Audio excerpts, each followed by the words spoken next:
In the Pits is partnered with QBR. Are you seeking to heal and recover from the toll that paintball puts on the mind and body? QBR has the solution for you. Head to QBRofficial.com and use code PITS10 for 10% off of your order plus free shipping. QBR, they don't sell broccoli. In the Pits is partnered with Mariachi Águilas de Oro. Based in Austin and servicing the surrounding areas, these golden eagles will bring life to any event you are having, from birthdays, anniversaries, holidays, corporate events, or even a simple performance to enjoy. Guillermo Padilla, one of their trumpet players, is also a member of the Texas paintball scene. Visit them on Facebook and Instagram to check out some of their past performances, or give them a call to book them for your event today. In the Pits is partnered with 71 Designs. Owned and operated by veteran Wade Martin, and partnered with fellow Texas brand Compete. 71 Designs can take your ideas for soft goods, merchandise, and casual wear and make them a reality. Message 71 Designs on Facebook or Instagram to get started today.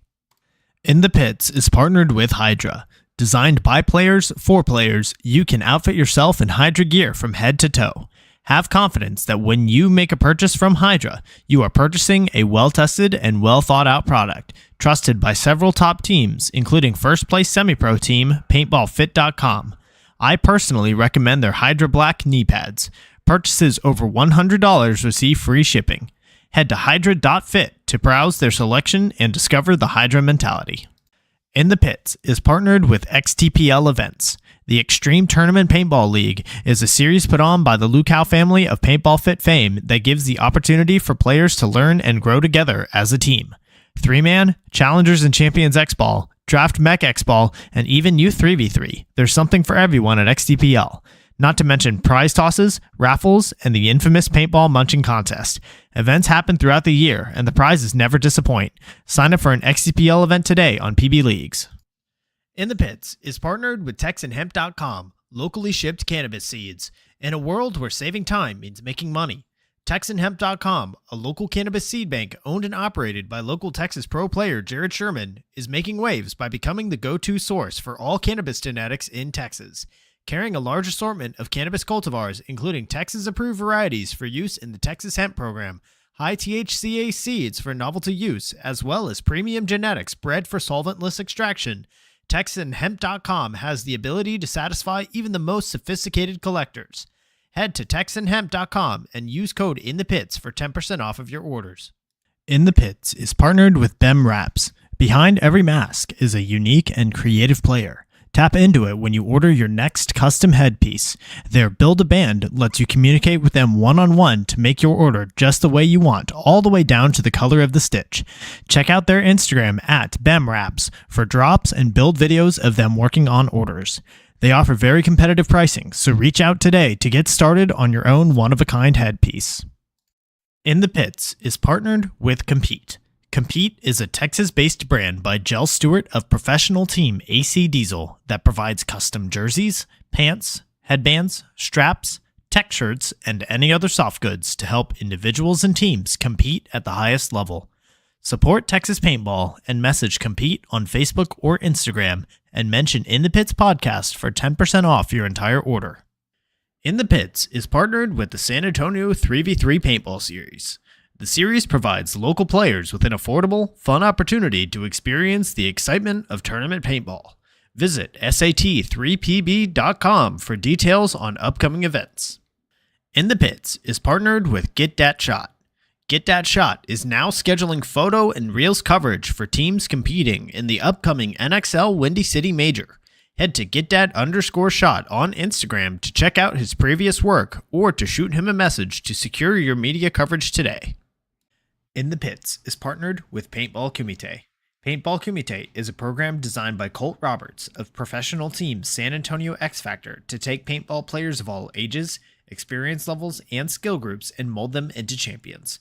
The program breaks the game down into small, easy-to-learn sessions designed to help you master the fundamentals so that you can elevate your game. Newcomers to the program get a free 1-hour introductory class when mentioning In the Pits.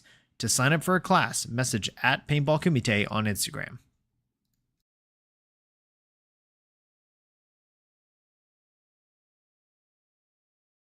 Hello, everybody, and welcome to episode 115 of In the Pits Paintball Podcast. This podcast is focused on everything that has to do with the paintball scene here in Texas, from professional players and teams to new divisional programs, local tournament series, field owners, Texas-based brands, even photographers and videographers. Every week, we'll have a short and sweet episode with a new topic and new special guest. I'm Christian Dallas Smith. I'm a player for the Texas Titans, and this episode we are going in the pits with Rich Adickes, head coach of Team USA Women and of Dallas Vibe. Rich, how are you doing this evening? I'm doing pretty good, man. I'm still recovering a little bit from the jet lag from the European trip and having a little celebration in Dublin, Ireland, but glad to be home and relaxing and trying to catch up before we shoot out to Chicago.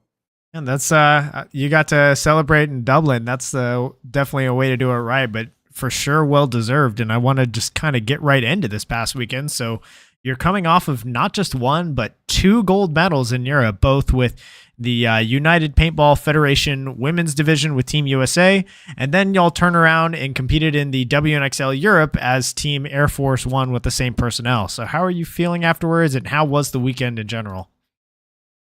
Um, Feeling, I'll be quite honest, it's still a little surreal to be able to pull something off like that. As you know, consistency is really hard in the sport that we play. Um, it was memorable. It's going to be really hard to try to top it, but the experience and the moments are out of this world. I mean, it's hard to explain, but it was a lot of fun. Well, I mean, you said consistency is something that's incredibly tough to pull off in the sport of paintball. But that being said, you also consistently mercy ruled every single team that you played against in WNXL, winning by 5 in every single match. Yeah, I will say that the women were absolutely hungry for it. It was a process, not gonna lie. I mean, there was a lot of studying involved. There was a lot of conversations that had to be had after all the matches when we got back from the field in the hotel. We had some team meetings where we did some self-correction. Um, any tournament you participate in, there's a process. There's layers to this to try to get to the end goal, which is to be in the finals field, to be on the podium. And it all really started back in Boston at the training camp when everybody came together and we were learning the field, learning each other, and trying to figure out what everybody can do and can't do, and how certain players needed to be talked to in order to get what we needed out of them to perform. And this past weekend was nothing short of a miracle. One, two, to be consistent and to follow through with the game plan and understanding that we're here for a greater purpose, to represent the United States, to also win, but also win dominantly, not only on the international, but also at the European event as well. And then there was multiple moments where different players stepped up, because you can't just have one person to try to win a tournament. Maybe if you're Malloy, but in a lot of cases, it requires 2 to 3 people popping off and having that synergy to ride that momentum into the finals to get there and produce the win. And I mean, I think numbers wise, I think we played over like 50 plus points this whole weekend, and we only allowed 6 points to be scored total. So we had roughly a 90% win rate whenever we took to the field. And that's, I mean, looking at the scores is, yeah, you only dropped 2 points in the UPBF or the international competition, and those 2 points were in the finals.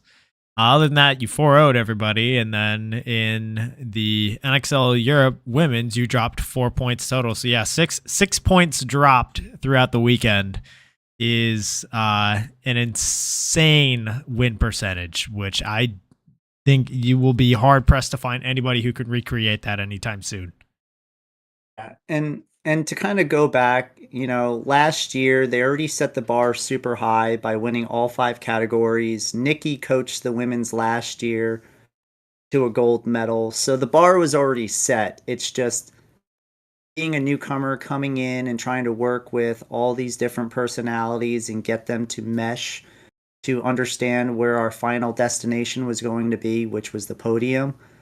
That took some work on my part as a coach. When Nikki and Anthony Vitale and Lori Miller messaged me to participate as the coach, I took the time to reach out to every individual woman on the team to kind of understood who they are as a person, their likes, their dislikes, why they play paintball, how best to kind of communicate and get what we need out of them. So when we got to Boston, there was some sort of efficiency and no time wasted, so we could get on point. But they set the bar last year. Trying to keep it up this year was quite high. But having like Marcelo Margot, Kyle Berry, Pat Kraft, and the parents there, it made it easier. But with all that knowledge and an expectation of perfection and just domination, it was a lot of stress, but the reward was also satisfying watching the women perform and do what they did. Yeah, I bet. I mean, you guys, your total points spread was 54 points won, 6 points lost. That is a 90% win rate. Find anybody else who is that dominant in any division, really. Like you and the Team USA women really pulled off something special this past weekend. Mhm.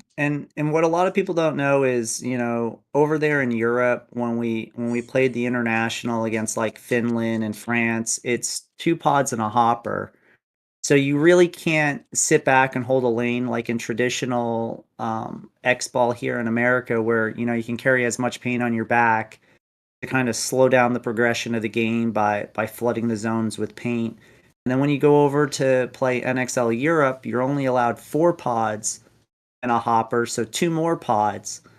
The Paris layout was a very aggressive layout where you actually got rewarded for aggression and consistent pressure and taking bigger spots off of the 40 and the 50 and trying to play pocket ball. And this week, or the week that we just had, with the women, we tried to progress and be as aggressive as possible and not letting our opponents have a moment to breathe and recollect themselves. And this is the result of it, right? Depending on the layout and how it can potentially be played and what the limiting factors are, this is how we felt it was best to play the layout. Hyper aggressive, always changing up some of the routes, and we were more comfortable with playing more points, kind of like what the Russians are doing right now with their fitness level. They rather statistically press the initiative of playing more points because they don't believe that you're going to connect on that vital shot 10 out of 10 times. You might do it 1 out of 10. Well, I mean, we're seeing kind of the next evolution of the game, right? And that's why teams like Red Legion are just utterly dominant right now. And it seems like there's not any other teams that are particularly close to them. I mean, Aftershock's been doing really well with also a very fast paced style compared to what's been the meta in the previous couple of years. But as far as like the individual moments throughout the weekend, were there any like standout highlights either for you personally or for any of the players? Oh, absolutely. If there's a few players that come to mind that had some breakout points, um, Jen Folk, she's just a powerhouse. In one of the tournaments, we had her playing Snake Side, and then over on the European Championship, we had her playing Dorito side. She was a versatile tool that was actually very vital in our success. Um, Alicia, aka Chica, had a breakout event compared to practice where she was up to speed, but she wasn't fully there, and Here's a quick we were tip on kind how of to set. worried about trying to get her a little bit more playtime. But at the event, she was mowing down everybody on the Dorito side. She had probably one of the most defining Points in the semifinals match against the Belladonnas. It was point four. She read the scene perfectly on the snake side, and she did an NJ move, double knee slide on the snake side Oh boy. tower, and basically shot the girl all up in the leg area. And at that moment, you can just see the defeat on the other team where they're just like, we just don't want to play anymore. We don't want to play Air Force One or the American girls. And at that point, when the fifth point rolled out, their heads were down. They looked defeated. And I just looked at the girls and I was like, listen, when you get out onto the field, you keep your head up, you jog by them nice and softly, and you show no sign of tiredness or anything. And psychologically, it's just going to decimate them. And then we ended up shooting like 2 or 3 off the break. Oh yeah. I mean, So I know that that discussion all day where you're going deep on Sunday, points are going really long. Either the weather is extremely hot or it's extremely wet, or there's something about the conditions that isn't the best. You know, it might be insanely muddy. It's just difficult to go far. But the conversation is always, hey, we're not tired, they're tired. Hey, we're not gonna use our timeout if we can avoid it, because they're gonna need, you know, it's gonna benefit them more than it's gonna benefit us. Things like that, and just keeping that positive energy flowing throughout your team, just it pays dividends big time. yeah, I think for me as a coach, one of the biggest highlights was giving the little bits of information to the women for them to kind of self-diagnose, and them having conversations and constructive conversations in the pits to make the point even better, right? Because we're always striving for perfection, but perfection is something that we never truly attain. So the group of women that I was with, you know, they were able to have these kind of intellectual conversations and work through the problems. And what they produced was these wins, right? I mean, I'm there to kind of manage the levels of energy and carry the momentum and just be a guide. I can't execute on the field for them. That's their job alone. And then afterwards, you know, meeting some of the younger women players that are coming up in the league. I met a few people from Malaysia, Finland, Sweden, and Poland. Got some photo opportunities, and you know, their excitement for the game and how they're coming around. But you know, to get a win is great, but I can't attribute it just to myself. I have to attribute it to the players, because they're the ones that went out and executed the game plan. Absolutely, and you definitely had a star-studded roster for the weekend, and I mean, it was great to see them perform at that level on that stage for sure. Yeah, absolutely. I mean, even JC had some ridiculous points where she's diving, she's crawling into the snake, she gets into their snake, and she ends up bunkering 2 or 3 people. And you know, she did a nice Texas 2 tap on their back and just walked away as if it was nothing. It With that kind of roster, it is hard to figure out kind of playing time and synergy. Um, but at the end of the day, it's whoever executes and gets the job done, whether it's a kill off the break or somebody that's able to communicate on the field to get the information across from one side to the other, or who is ever closing out the games. Right? You have to have some sort of baseline that you're judging these players on in order to get spins and justify why certain people are in and why certain people aren't in at the current time. Yeah, definitely.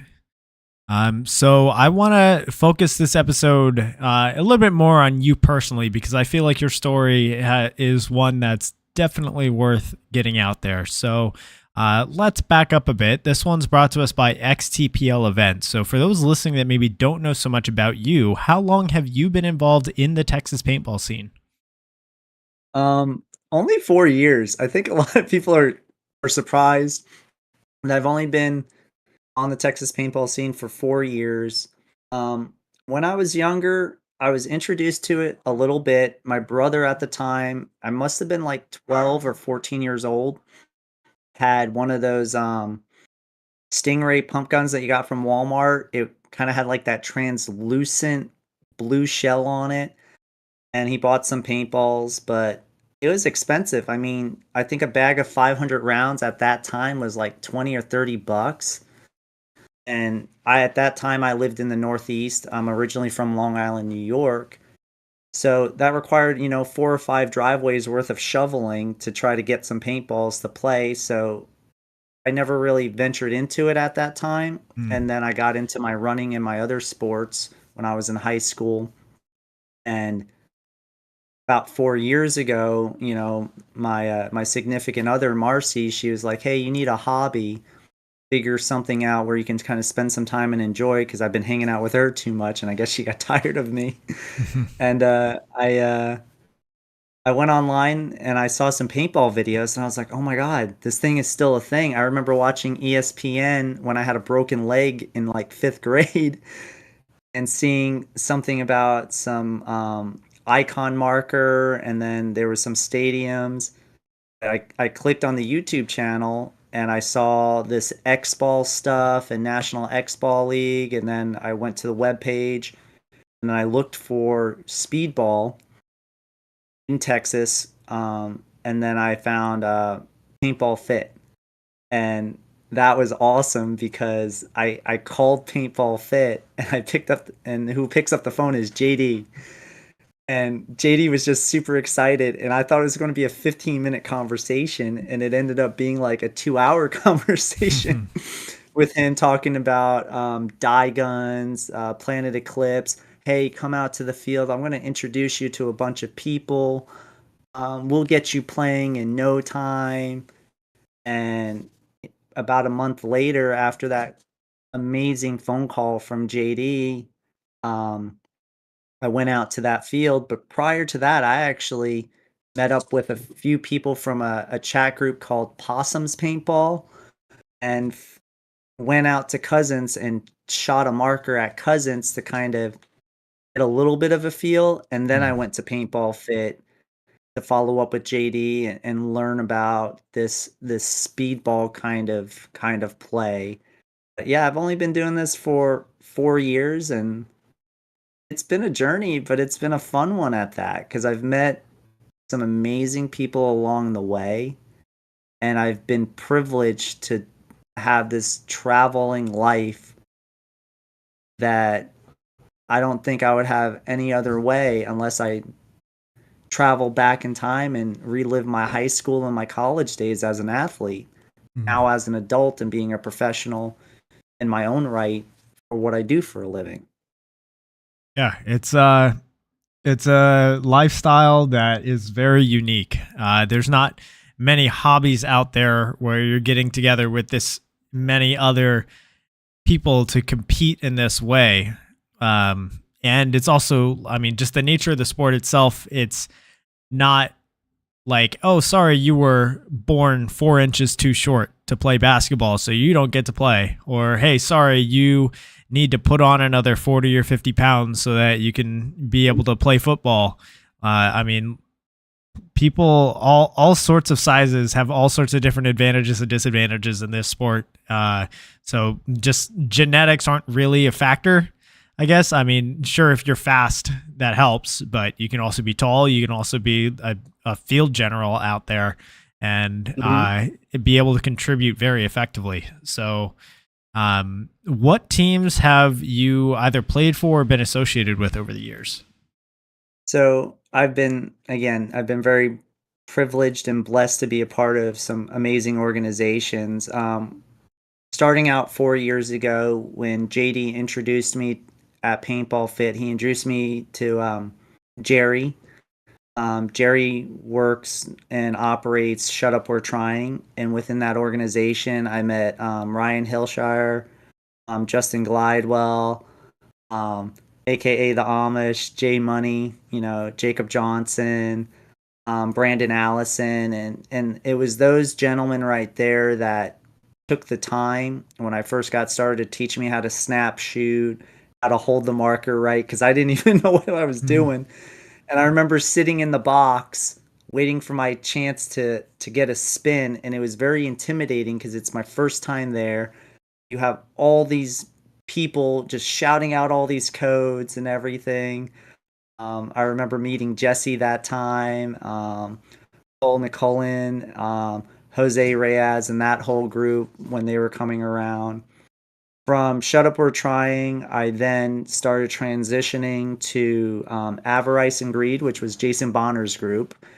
And I started guesting with them a little bit. And then, Bonner was kind enough to offer an invite for me to come over and start playing with that group. So I've been playing with them currently still to this day. And that's been an amazing journey because of some of the people I've met on that organization.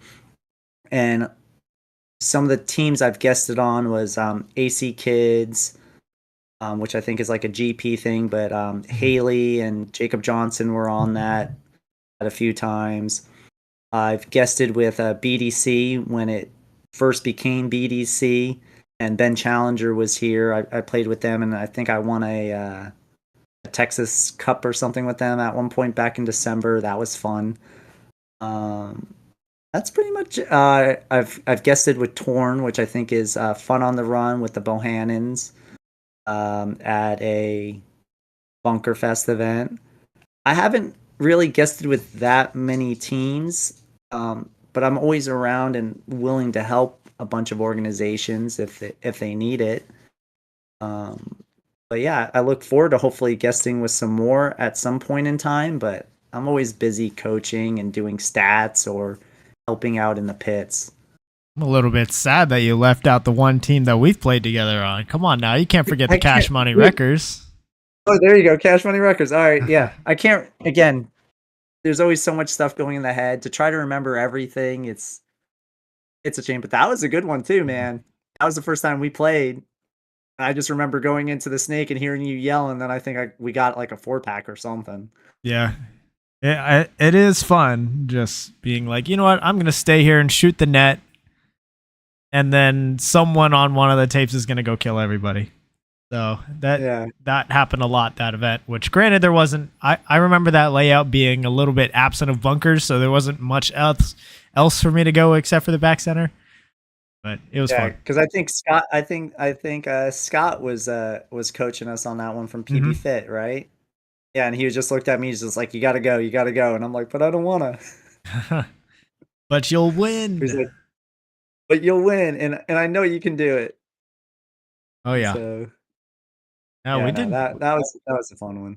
Yeah, I'm looking at the third place medal that we got from that one right there. It was a fun one. We got third place? Crap, I don't even remember that. Yeah, that was a good one for sure. I was with our good friend, the bad guy, Will Weems. Yeah.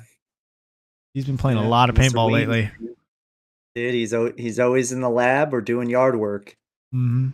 For sure. So this next question is brought to us by Pod Runners Union, who's also doing a new 3v3 series, the SAT 3v3, which you see the logo on the screen right now.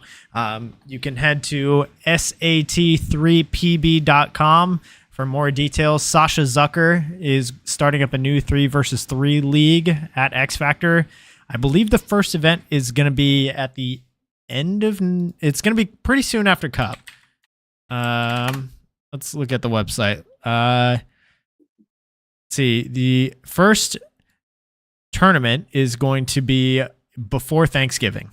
So if you're interested, looking for a new 3v3 league, it's mostly going to be like D5, D6, beginner friendly, looking to get into paintball for the first time, especially, then go check out sat3pb.com for that. So Rich, for you, what are some things that have changed in the Texas scene that you've noticed, either for better or for worse, since you've gotten in?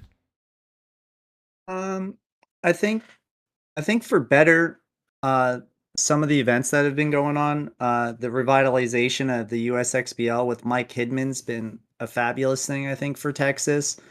Not to say that Rabikoff and GP did a horrible job. I think with the way the payouts and everything have been coming and attracting more people to be a part of it, I think is fantastic. I think he's doing a great job and giving the players what they want. Chris Rangel did the same thing with Bunker Fest. I just don't know if it was truly sustainable with the model. But I mean, I'll give props to him. I mean, he put his money where his mouth was. And then you have the XTPL with what, the Lukow family's providing. They provide, what's great is that they're providing different levels of competition. They're providing an entryway for the young gunners, because at some point we're all going to grow old and we're not going to be able to play this beautiful game that we all enjoy and love for that much longer, right? And there needs to be a new generation that comes in and takes our place and dominates and hopefully becomes the next pro, right? So I think we're doing that great. I think that part of the culture is great. And then where I think we're not doing the greatest is getting new blood in and keeping the new blood. And what I mean by that is we still have the rec ball community, like Fun on the Run, Official, Cousins, but I don't know if we're doing the greatest job of educating and showing them what this sport can really be on the professional level.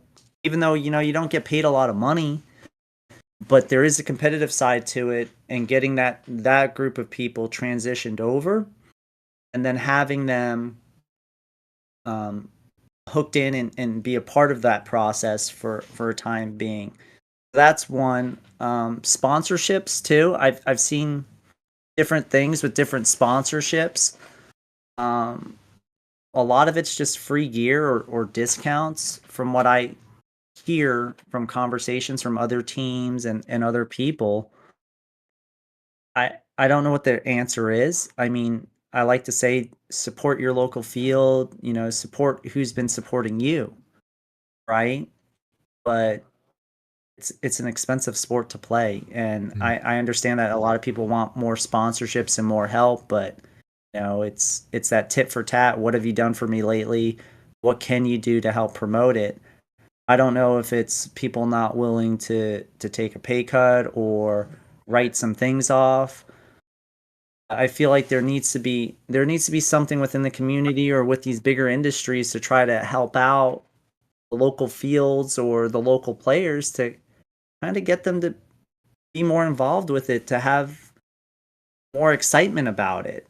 But I think everything we're doing at the Texas level with bringing people in and having all these other divisions and allowing pros to be playing with your average D4 Joes, I think is a great experience. And it's something that a lot of other places in the country aren't really doing. Then you see the individual product lines and the entrepreneur stuff that's going on. I think that's freaking fantastic. There's a lot of things, and it's hard to just pinpoint one thing or another. I think there's just always a culmination, but there's always good with bad. Definitely. Yeah. I mean, as far as the point about bringing like the new blood in, I think things like what Sasha's doing with his new 3v3 tournament series, I think that's probably where we need to be focusing our efforts as far as like the new things to try. Because right from what I've seen somewhat recently, there's been a big consolidation as far as the regional tournament level, where a lot of teams are being funneled to leagues like USXBL, WCPPL, MVPS, where that seems to be more or less like the main focus, and there's not so much like a stair step of getting into that regional level where maybe you start at like a 3v3, D6, D5 beginners, and then go to a different tournament that is that regional.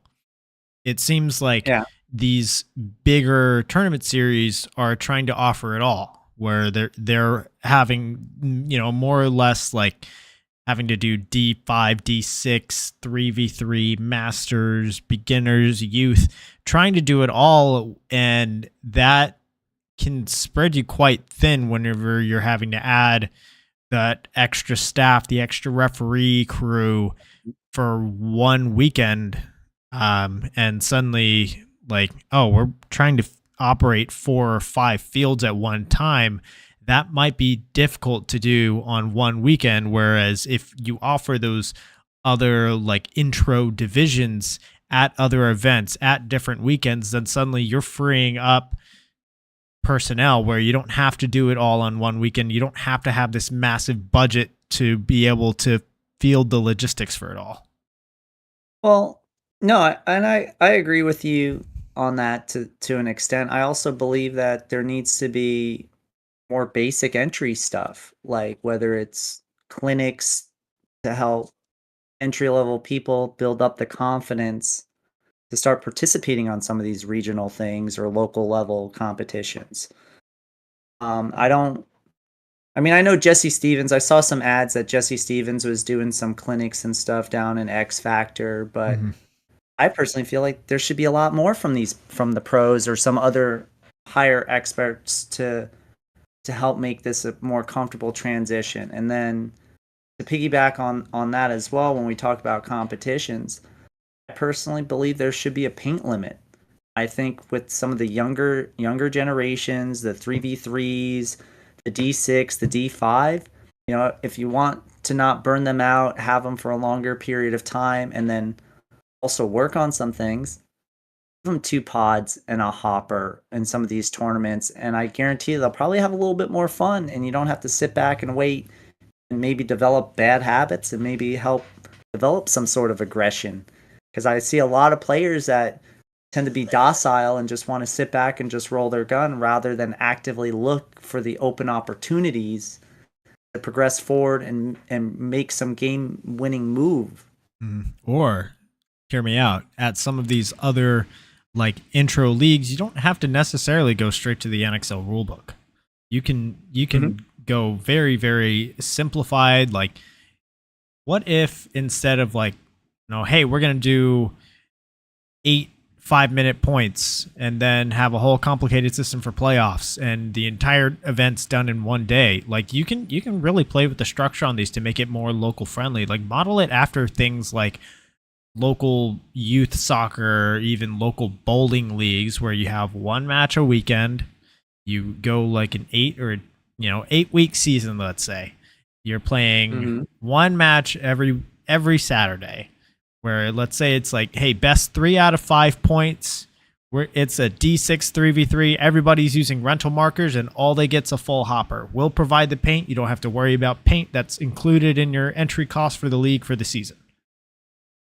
Yeah, that would be awesome. That would be different. That would be the problem. It's not really a problem. It's is there somebody out there that's willing to be the first to take on that risk, whether it succeeds or fails, and be okay with that?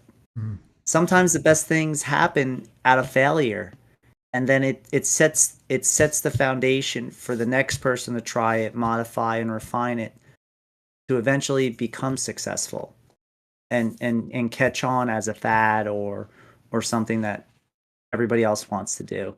I think it's doable. It's just who's out there that's willing to do it. Unfortunately, I don't have a field, so I have a home field that I go to and that I love, Paintball Fit, which I think they would be more than willing to try something like that.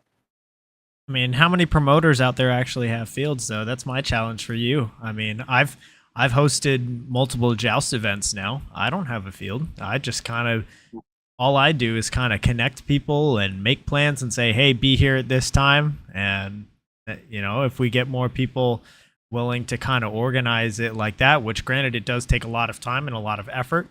It's very nerve-wracking not knowing is this thing going to fill up? Is anybody going to show up? Are we going to have this joust event and then suddenly the generals don't show up last second and the whole thing is ruined? You don't know until you're there. But it's definitely I would say it's a fulfilling thing whenever you get to the finished product and you're seeing just how much fun people are having with the game again. Yeah. No, I feel you on that. Definitely. So this next question is brought to us by QBRofficial.com, which is Jonathan Spaniel's website. His QR code's here on the screen, and it's special for starting this week. He's partnered with In the Pits to provide a discount code. So let me make sure I have the exact code. It's either Pits 10 or Pits 15. I want to say it's Pits 10, all caps. So, or no, it's ITP10. So,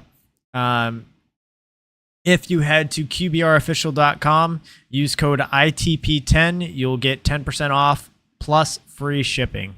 So head to their website, use that discount code, and yeah, enjoy your discount. So let's start with your playing career here. So I know you mentioned that you started out in Texas with Team Shut Up We're Trying, which is one of the biggest programs in Texas. And they're like a true paintball program where they have divisions from bottom to top. Generally, players will start from the bottom and then work their way up to higher lines within the same organization versus hopping around. So what was your experience with Shut Up We're Trying? It was a good experience. I mean, for entry level people trying to just get in to be a part of a big organization, you'll have a lot of bodies that you can get spins with and kind of learn from. What I enjoyed most about Shut Up We're Trying and what Jerry Phillips provided was the opportunity to learn a little bit and then also travel to some of these national events. When I first was with Jerry, I would be running the pits and helping out with paint management. And then from there, Jerry and a few other people kind of noticed that I had a knack for detail and keeping things in order. I got asked to coach a D4 line and a D5 line at World Cup in 2020, and they ended up winning. I remember scouting a bunch of teams in Florida at that World Cup and dealing with that. And then the following year, Division 3, I ended up coaching them.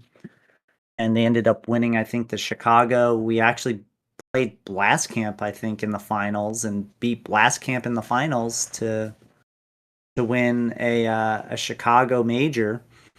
But at the same time, with organizations, sometimes as you're growing, your alignment and your views kind of shift, right? Where I wanted more play time. I wanted to be with more people that were a little bit more serious. I also wanted to play with some of my other friends, and there was a lot of other things that added to it, and I ultimately broke away from them respectfully and peacefully. I stopped coaching, and then I got picked up by PB Fit to start helping PB Fit with stats and scouting. And then at that time, I was getting acquainted with avarice and greed and everything that they stood for, because they were the big dogs in Texas. I mean, I remember watching Jason Bonner, Thor Smith, Luke, Tally, Spencer winning a bunch of US XBLs, and I think it was Division 3 or Premier, and just winning all this stuff back to back to back to back, and I'm just in their pits.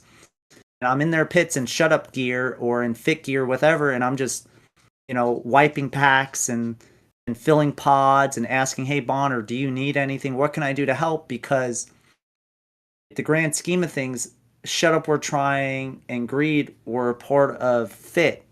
And all I cared about in my mind is that I want a fit team to win this event, whether it's Shut Up or whether it's Greed. We're here together and we should be helping each other, whether you knocked me out or not.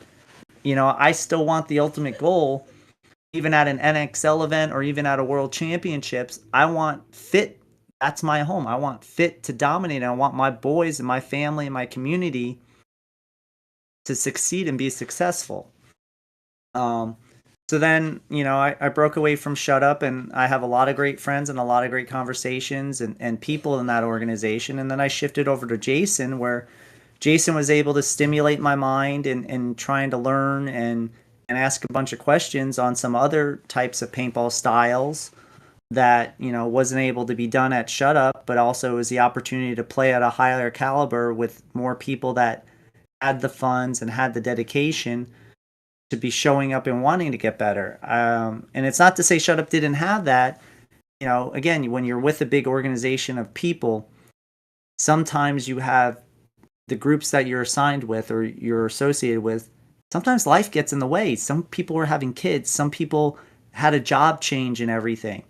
And when you're paying to play this sport and you're sacrificing your own time, you start valuing what is important to you. And at that point, it was my time coming to the field and having certain people showing up to be able to be there for practice, and they're not showing up, or they don't have the money for whatever particular reason. So I just shifted gears and found a new home, and it's been a great home because I've learned so much. And I know Bonner puts up with me, and hats off to him. But what I've learned and what I've been able to add on to everything that I've read and studied, I mean, the results are in itself. We're still a Sunday team. We've won quite a few over the years, whether it's series and championships, and we're always a contender in some way, shape, or fashion. But it's been memorable, and it's going to be memories I take with me till the grave. Yeah, I mean that's what it's all about, right? Is the experience together with our teammates, with our friends on the field, in the sidelines, at the restaurants, at the Airbnbs, all the experiences together as a whole. And speaking about greed, this one's brought to us by BEMRAP. So you've been pretty steady with the greed / Avarice team names since you joined them about 2 years ago. You've had several podiums. What do you think it is about the team, or maybe the players on the team, or the combination of personalities that you think make you a consistent contender at events? I think it's the culture, and it goes back to the culture with Vibe too, where you have people that want to be there. That's one.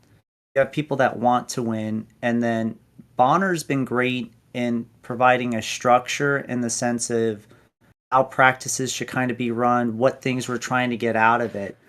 Um, but everybody has a different style, right? There's some teams that'll just want to play points and just sling points, and they believe that by playing in a copious amounts of points and not putting any structure into it, that you're going to not only get the beginning of the game, the middle of the game, but the end game.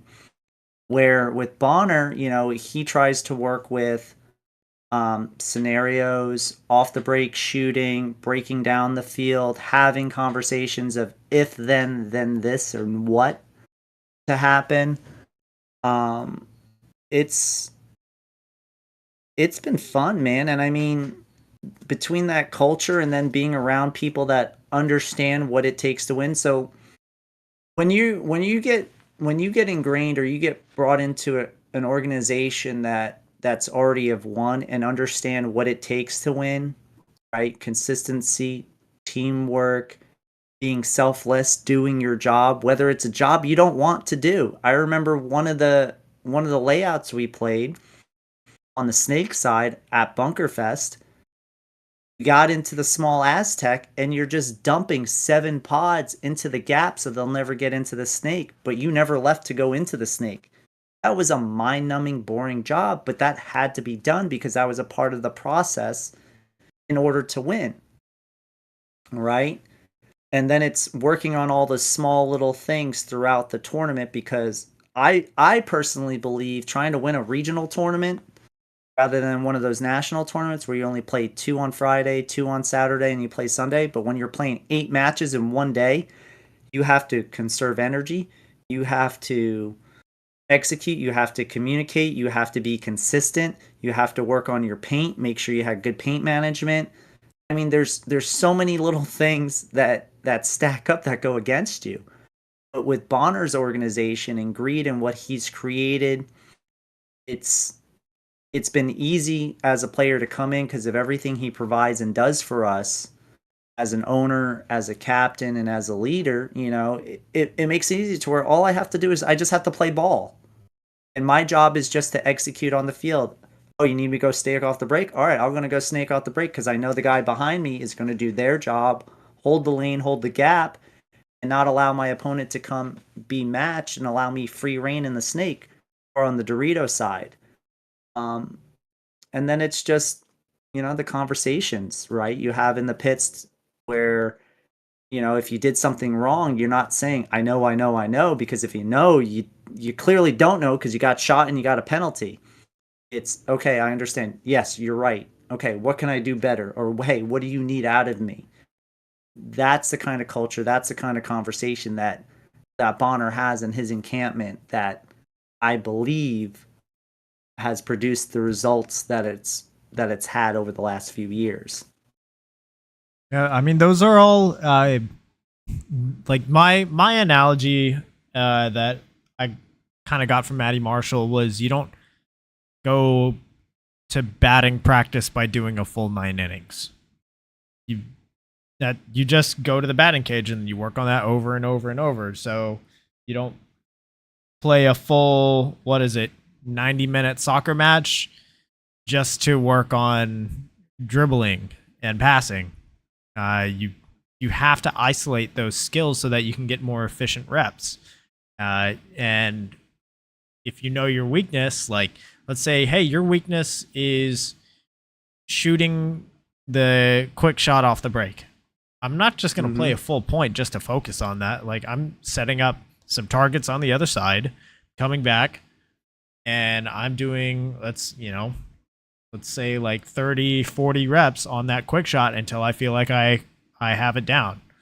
And that'll be way more efficient with your time and with your paint and with your overall enjoyment of the game if you just break those skills down in isolation. Yeah. And I just remember, being the new guy, being at the field and always kind of helping JD, Sarah, and the Lucals, whether it was blowing the fields, even as I was blowing the fields or helping clean up, I would always see the greed guys be the last bodies on the field running one-on-ones or off the break shots. And that was just like, I want to be a part of some of that. So, just like you said, right? You just don't play 9 innings just for 9 innings. You got to work on the small things. Definitely. So with that, mindset, and this one's brought to us by Mariachi Aguilas de Oro. So midway through 2022, you took on the coaching role for Dallas Vibe, which is the professional WNXL team out of Paintball Fit. How did you come to occupy that role? I came to occupy that role out of a very, very interesting. It was not a very interesting conversation. The Lucal family basically asked me if I would be interested in it because I was always at the field, whether I was staying late to help clean the field, blow the field, clean the trash up, or just being around the Fit Boys. They felt, and hopefully this is all right for me to share, they felt that the women deserve to have somebody that is readily accessible and consistent at the field for them to help provide guidance, help get them prepped and ready for NXL events. So they were kind and gracious enough to believe that I am a responsible enough individual to take on such a role for their organization of Dallas Vibe. And I said, yeah, I'll give it a win, and hopefully I can produce some results. And it's hard to top the bar that Zoe provided when they went out and won the first WNXL event. And I knew the women at the time. I would catch them at practice and have side conversations and help them out with some things. But that first year, that inaugural year, I wasn't directing any plays or anything. I was just their go-to person when they wanted to celebrate that they did something amazing or they beat another team, because I was just around. So that's how it basically unfolded, and it's been a blessing ever since. Yeah, there's some stressful days behind it when I have to deal with all the drama and all the emotions, but at the end of the day, when you see the fruits of their labor and your labor work out to a world championship, it all kind of washes away and you just bask in that moment. Yeah, absolutely. Talking a little bit more about the growing pains and all of like the there were definitely some fruits as we saw this past weekend, but there was a whole lot of labor that went into it. So This one's brought to us by Colt Roberts on his training regimen Paintball Kumite. So, as the head coach, and granted, it might be different as like between Dallas Vibe and Team USA. What are all of the responsibilities that fall on your shoulders? So I'll touch on Team USA real quick since that's basically the most recent thing that I've had to deal with. Player selection for Team USA, I didn't really have much say or conversation with. That was based on last year's performance at WNXL. Um, the committee for Team USA basically select based on those performances. The women, I know it might currently look like a majority of those women are heroine players, but at the time prior to when the choices were made, Blanco sisters were Destiny. We had somebody from the Cheetahs, another person from another team, Femme Fatales. But for Team USA, my job was to collectively get all the women on the same page, um, get them moving in the right direction of how we wanted to play the field, manage the personnel. I was responsible for shot calls, who got play time, what I wanted to do. So basically free reign. Moving over towards Dallas Vibe, I'm not only kind of like the coach, I'm also kind of the manager in a sense because I help out with travel. I help with booking hotels, booking car stuff, on top of setting up practices for the women, setting up drill days when time permits, right? It's been a hell of a busy season with everything going on between Team USA, Paintball Fit, all the events that we have going on down in Texas from USXBL to XTPL, and then just my own personal life of wanting to play some paintball so I have some enjoyment and fun and shooting some people and maybe getting a penalty or two. Um, so I do a lot, or I like to believe I do a lot. For Dallas Vibe, when it's NXL weekend, it's learning about rotation, player combinations, drafting up plays, having discussions about particular roles. Throughout the week, I'm meeting with these women. I'm talking throughout the week with the women, seeing if they're keeping up with their daily regimen, if everything in their personal life is going all right. If there's anything exciting they want to tell me. I'm always in constant communications with my group of women, so I know what's going on. So I know if I can truly push them to the max or if I need to dial it back. Um, I'm I'm the therapist, right? I'm working through some problems too with them. I'm also the accountant, right? I help out with some stuff whenever I can on the accounting portions. And then I'm also the middle person between upper management, which is, Johnny, Sarah, JD, and the Lucal family, and conveying any frustrations or concerns that the women may have with them and making sure it's transgressing through both boundaries. Um, and like I said, I'm like a school teacher too. I'm trying to make sure that they're all doing their homework. When we get done with an event, that there's an event recap, that they're writing their reports, so they know what they need to do better, and then I know what I need to do better for them for the next event. Well, there's, It's a lot. I mean, you're just the coach. That's all. It's there's a lot that goes into running and operating a team, especially at the professional level that you're at, where you're, I mean, you're representing at a national level, competing against some of the best talent across the United States, and in your case, this past weekend, all over the world. Yeah. And they did. Lori and Anthony did a great job getting, the hotels, the car rides, the air flights, and everything taken care of. So all I have to do is just focus on the women. JD, Sarah, and the Luke House do the same thing for me in Dallas Vibe, where they take care of a lot of the sponsorship stuff, and I just have to convey it to the women.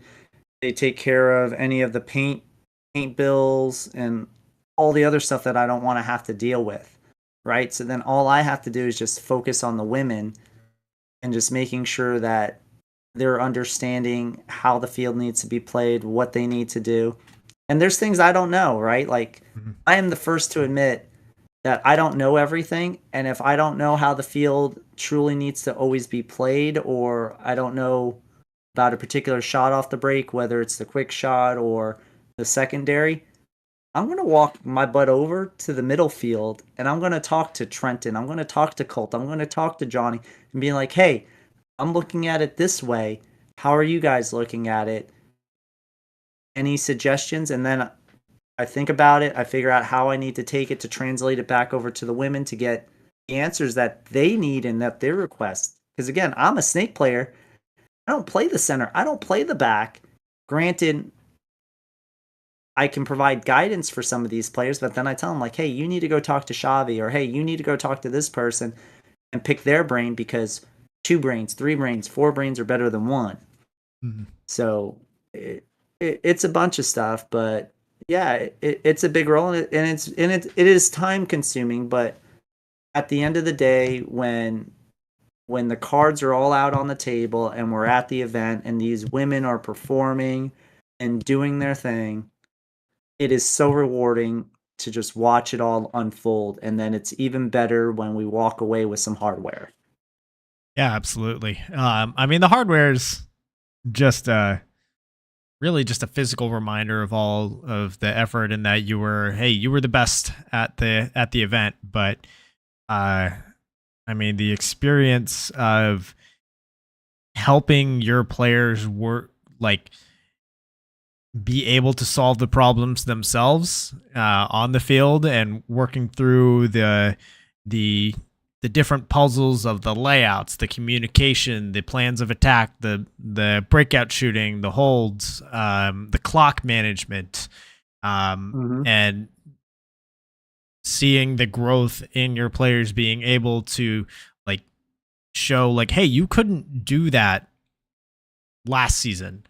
You weren't like, maybe you weren't the fastest, like, oh, you couldn't make the snake consistently off the break, or hey, you sometimes had difficulty shooting for the wide runner, but now look at all of the progress that you've made. And just like that teaching aspect of being a coach or a play caller is that is one of the more rewarding experiences that I've had in that role.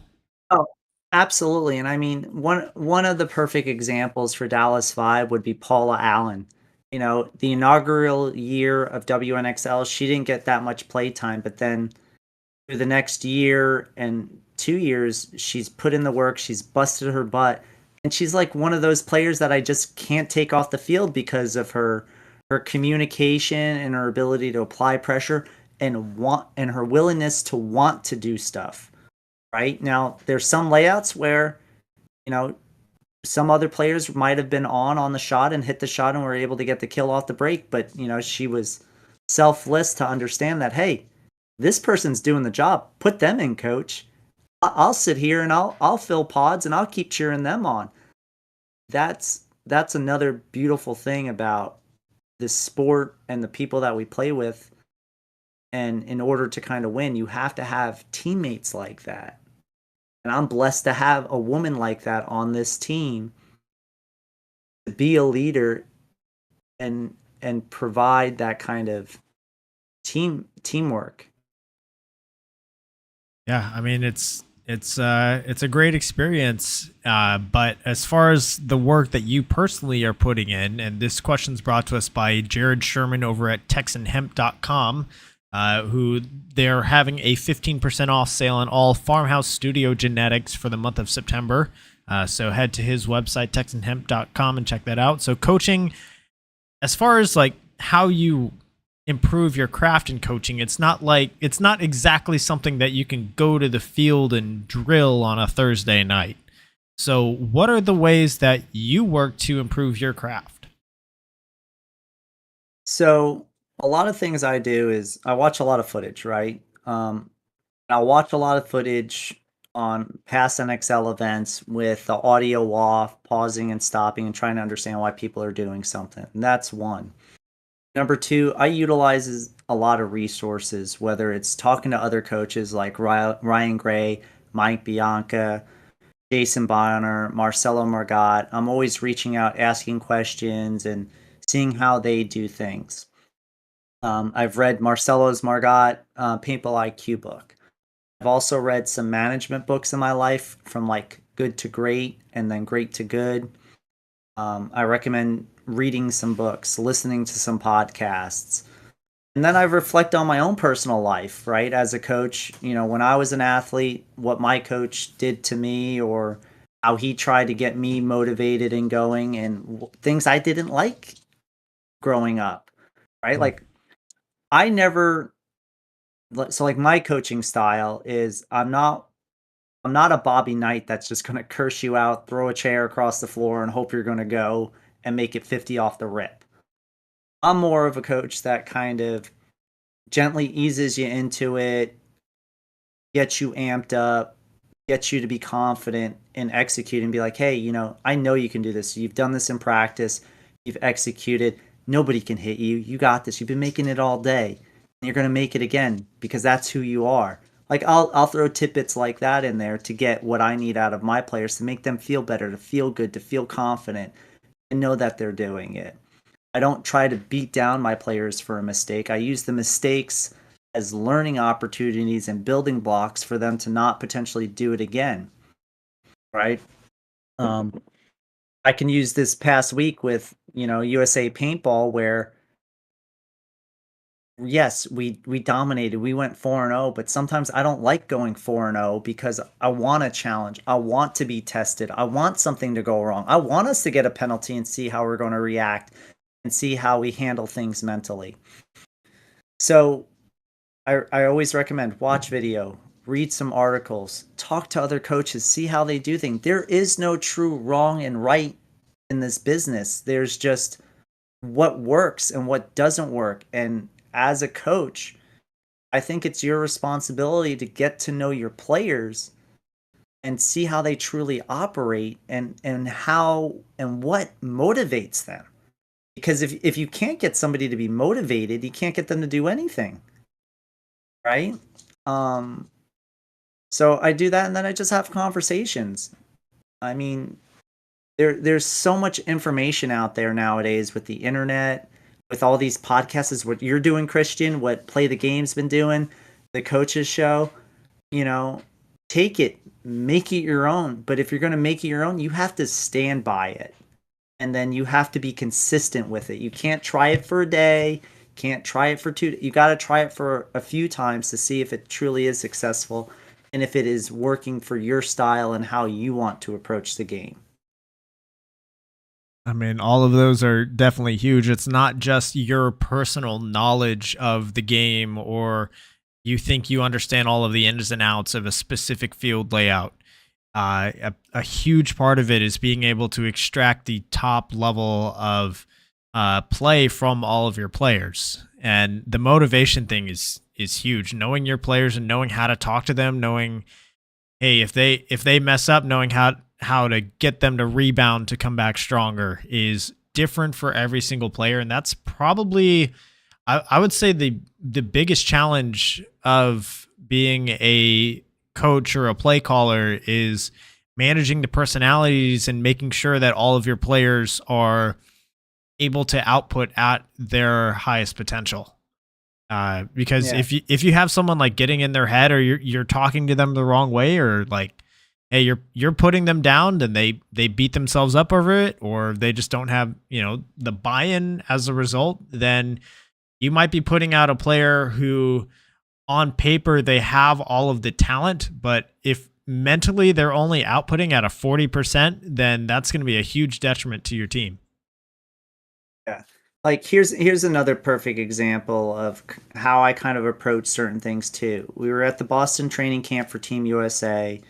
After the first day, there was a little bit of disappointment in, shots off break and how some of the kids were executing things. And I'm in the car with Marcelo Margot, Kyle Barry, Anthony Vitale, and I'm just like, we're assuming that these young gentlemen and these young women know what the shots are, right? And it's based on these assumption that we're probably going to make a jerk out of all of us. But how about tomorrow morning, let's collectively, as a unit, not single anybody out, but go over all the shots and do some drill sessions. So then we provide a good atmosphere for these people, these players to execute. And then if they still have any questions or concerns, they can then ask afterwards. And that's kind of like how I handle a lot of things, or I try to handle things. In the teaching world, that's I believe it's called universal design, where what's good for one student, maybe they have a to put it in like real world teaching examples, maybe they have a learning disability, maybe they need a certain accommodation. It could be that, hey, their words on their worksheet are printed in a larger font, or anytime that you're working with the class, hey, they sit towards the front, or you're being mindful of who they're sitting next to when they're in a group project. Those principles are good for that person, and maybe it's like specifically documented on for their learning disability, but those principles would be beneficial to anybody.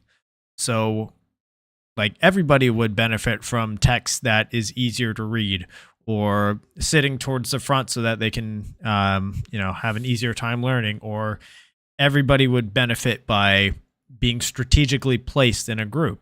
So why not just do that for everybody to begin with? Is kind of the idea there. Mm-hmm.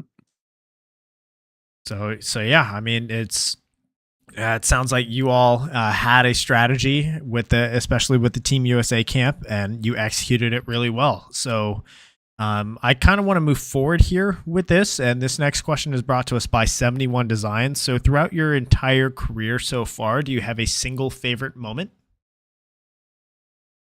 World Cup 2023, that was a special moment because the 2023 season was my first time with Vibe, and I took it personally because we didn't make a Sunday, that I as a coach was failing the organization. I was failing JD, I was failing Sarah, I was failing Johnny in producing a win for Dallas Vibe, and I felt like I was failing the women. We ended up not making a Sunday at Florida, or even in Chicago, or Pennsylvania, whichever that second one is. And we end up losing in like double overtime. And I was telling the girls, I'm like, there's a process. We have to continue to be consistent. We have to continue to do the drills. We have to continue to show up and do this. It's going to pay off. We're going to win World Cup, because nobody remembers who wins the first event. Nobody who remembers the last event. But JD said it best. Everybody remembers who wins World Cup. And when we were there at the event, the way everything was kind of clicking and moving, you just felt it. And it was the prelim match against the Heroines, where I think it was 3-2. We kept it to 3-2. And I remember that instant we were going to win World Cup, because JC comes out of the pits after losing by 1 point and saying, "This is nothing. It's only 1 point. We got this. They can't stop us." And when she came and she said that with some other verbiage and language, it caused my hair to stand up. And that night, I stayed up. I rewatched all the footage of all the matches, and I dialed in, because we were going to play them in our next match after all the prelims happened on Sunday. They were like our first match. And I studied. I looked for all the habitual habits, what they were doing, how I would counter the counter.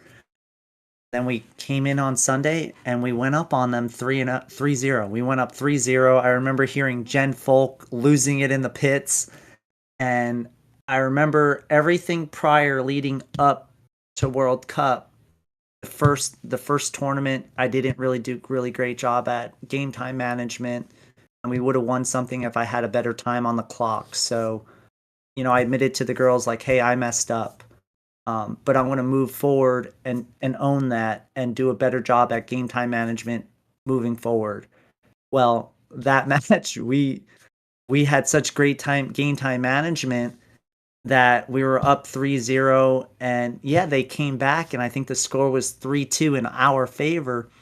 But they only had like 40 seconds to try to do something, and when you know that you only have 40 seconds to do something to try to tie it up, they have to take certain positions, and because they have to take certain positions, you can formulate your game plan to take away some of those spots or trade out, so then they don't have anything that's a threat in order to win. And then when that happened, they came out ecstatic, and then next thing you know it, we went ahead, we beat the High Rollers, and then we went and played the Cheetahs in the finals, and that was just magical because not only did we win and beat the Cheetahs, but Paintball Fit finished a ridiculous 5 of 5 majors.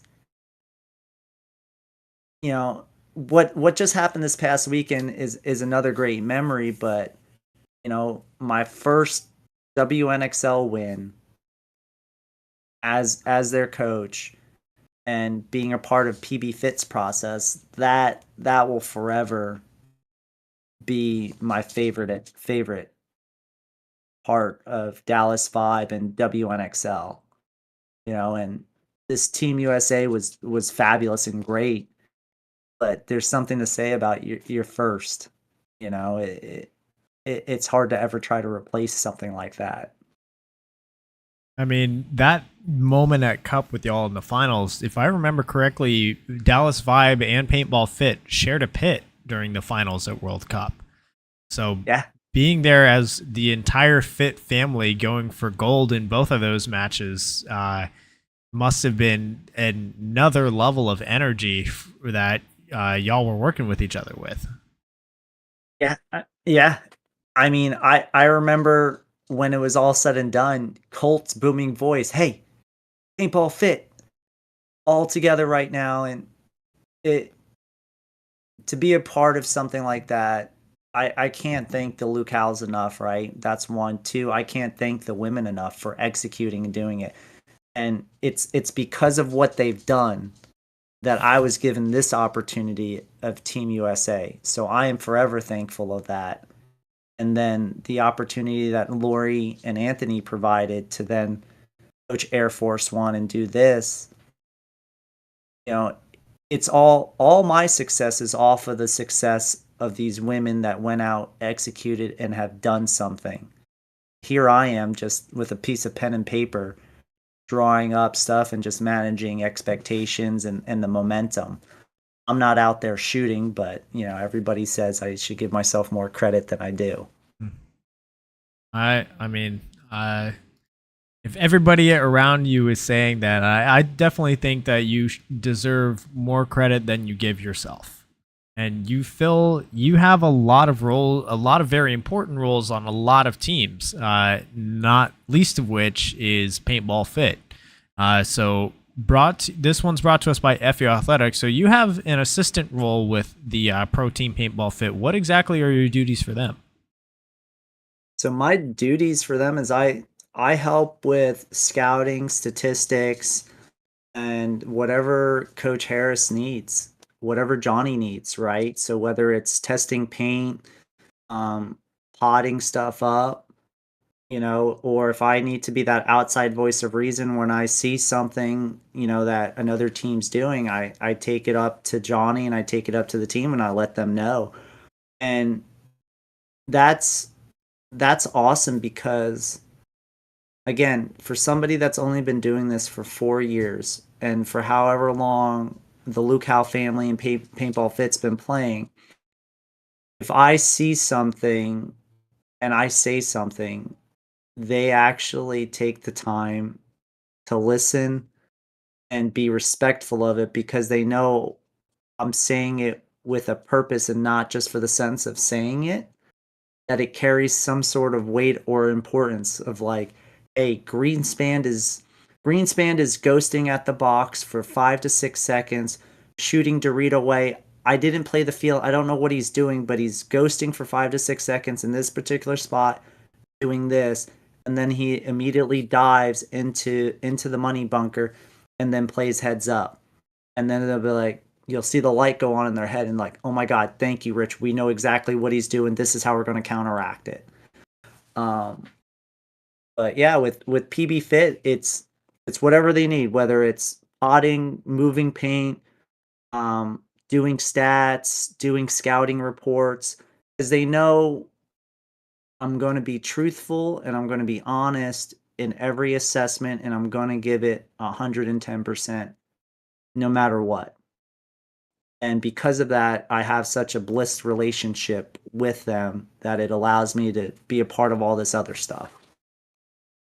I mean, those roles are incredibly important to the success of a team, especially at the pro level. Paint management in and of itself is the difference between winning and losing. Just straight up. If you have bad paint management, you are going to have a bad tournament. Paint's either not going to come out of your guns, or it's not going to come out of your gun in ball form, or it's not going to break. It's not going to break. It's going to go squirrely. All sorts of things can go wrong just with like suboptimal paint management. And that alone is an incredibly important job. But the scouting, which I think, especially here in Texas, as more and more players are getting this knowledge and involvement from the pro teams and players, like scouting is a big tool that helps you plan your breakouts, and breakouts can mean bodies, and bodies can very easily mean points. Absolutely. And the reason why we do this too, and it maybe, I don't know if they want to keep it a secret or not, but it's real time, right? Like, yeah, you got the podcast, yeah, you have the streams going on and everything, but you can't always see all the little nuances that you can when you're standing right behind the net and you're watching the breakout. You're watching how they're setting up on the box, where their lead foot going, where their gun's going off of the rip, or how they're dealing with the stack. When you're watching the Go Sports and you're seeing the aerial footage, or you're seeing some of the breakout videos, you're not getting completely the whole picture sometimes. So, I'm at the field for 12 hours almost. I'm the first there and almost the last to leave when we're doing in-depth scouting reports, because like Joey Blue said, that 1%.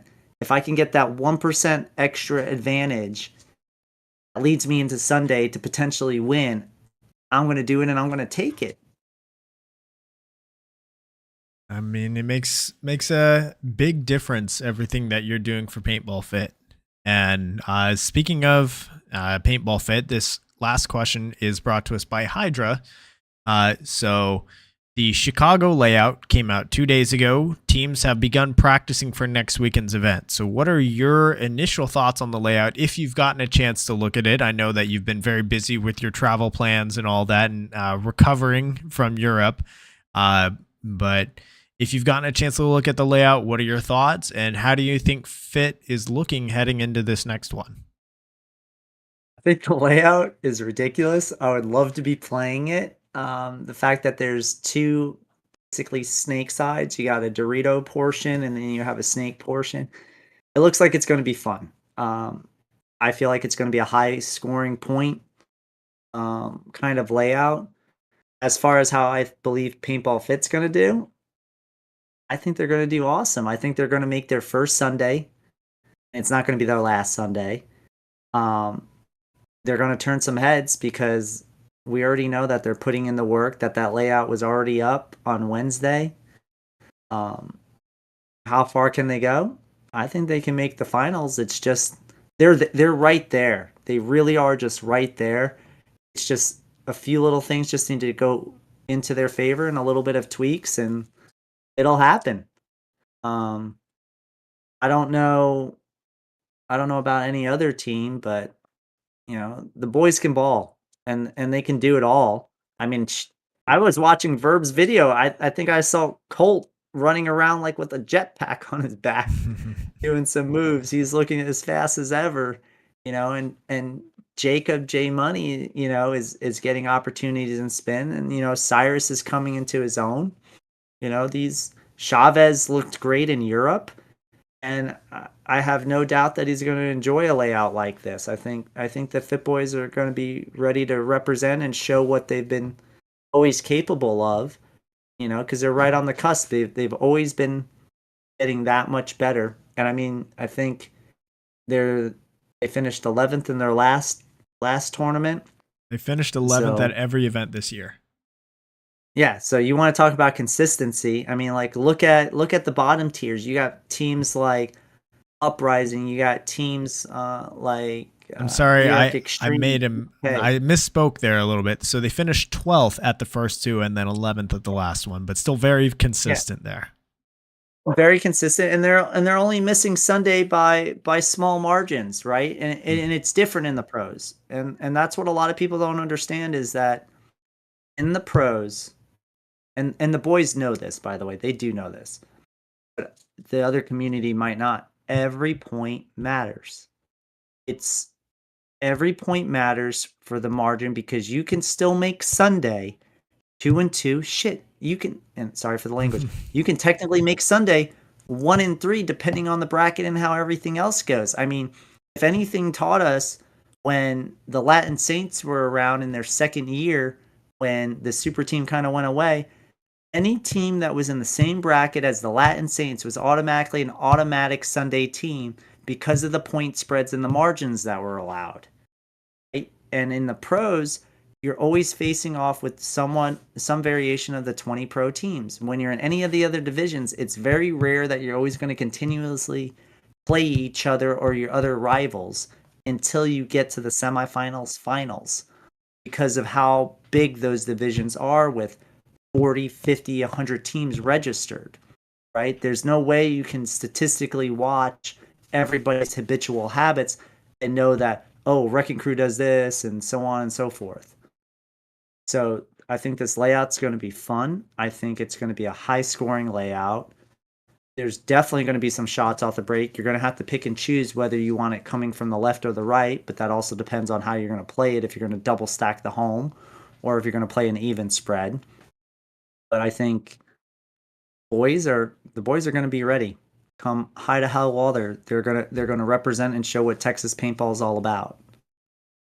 I think we're looking forward to how they do it this one. I think their bracket is pretty tough. I think they probably got the hardest tier 2 team they could have drawn in Chicago Aftershock.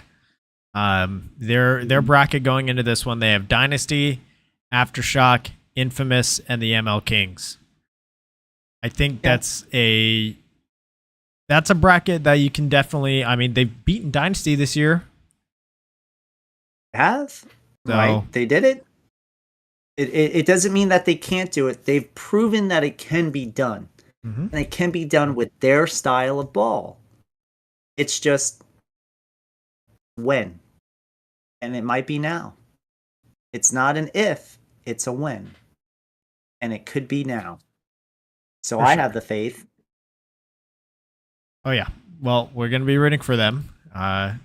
This next question is brought to us by Get That Shot, and we are coming to the end of our show. So if anybody is listening, first off, thank you so much for tuning in. I know it's a Friday night episode. A little bit crazy with the schedules this week, but thanks for tuning in. So if you have any questions for Rich, be sure to get them in the chat now before we close. So Rich, this one is one that I ask everybody that comes on the show. Helps me keep track of anybody up and coming or flying under the radar out there. And this one is brought to us by Get That Shot.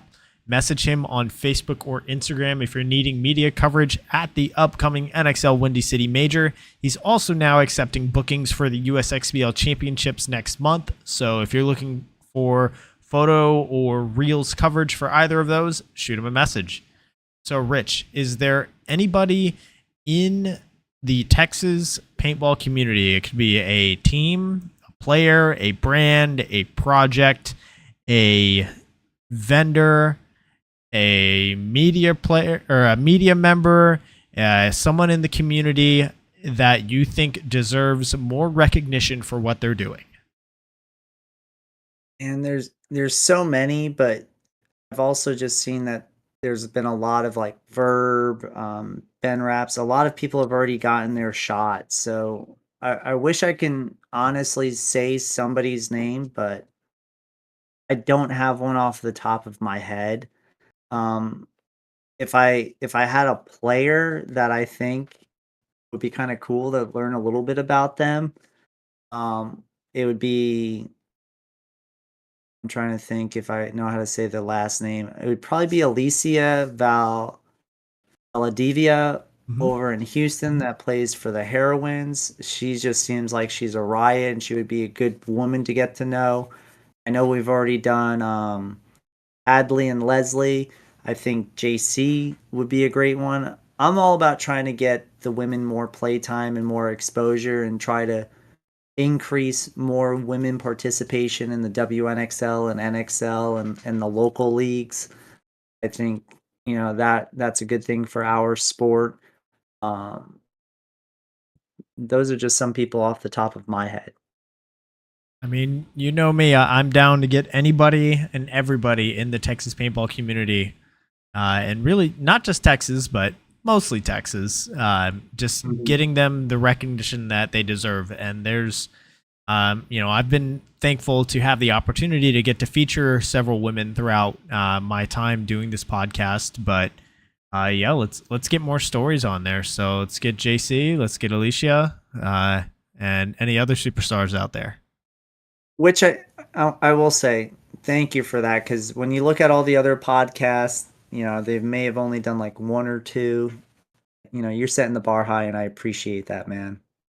Well, I mean, we've got some absolutely fantastic women here in Texas that are getting it done at the top level. And I think those stories deserve just as much recognition. So, so yeah, let's see. Looking in the chat, Bonner's got a question for you. He asks, Uh-huh. hibachi or pho? Oh man, I mean Bonner doesn't like pho, but he'll probably deal with hibachi. But at the same time, he doesn't like having to cook his own damn food. So yeah, I'll go with pho all day, every All day. right. It's just it's a Vietnamese cuisine, my man. Yeah, I don't know. I like dinner and a show. I'm down with the hibachi.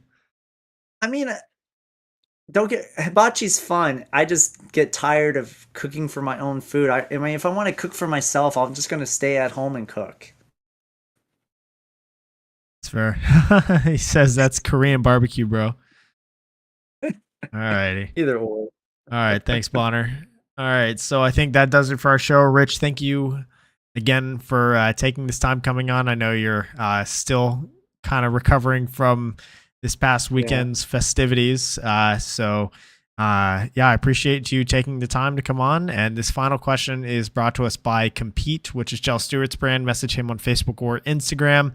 Mention In the Pits for 10% off of your order of soft goods. So, Rich, thank you. Do you have any last shout outs or things you'd like to say before we sign off? Yeah, I definitely like to thank the Paintball Fit family, the Luke House, for the opportunity that they presented. I like to thank the sponsor, Hydra Fit, Hydra, Compete, GI Sports, Hormesis, JT. I mean, the list goes on. Planet Eclipse, Bonner's group with Greed, Verbal with all of his stuff, Yosh with Yosh Designs, who always gets videos of me cheating, supposedly. Um, I swear I can play paintball. I just think, everybody catches my great bloopers. I like to thank USA Paintball for the opportunity. Boston Paintball for what Lori and Anthony Vitale provided out there when we went over to Europe and, play the game. In the Pits podcast. There's just so many, and hopefully it can continue.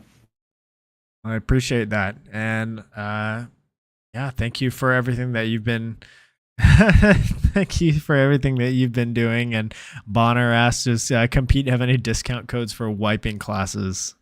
I don't know. I think given some recent evidence that Gel needs to get his wiping class license recertified because that was not close. That clip that I That was saw. bad.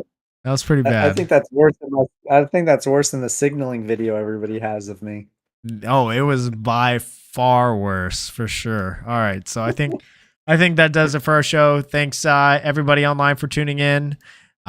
Be sure to go follow Rich's team Dallas Vibe at Dallas Vibe PB on Instagram. I don't think Rich has a personal Instagram, or at least I found one, but it didn't have any posts or anything. Nope. What other guests would you all like to see on the show? Be sure to leave a comment down below. While you're at it, hit that subscribe button.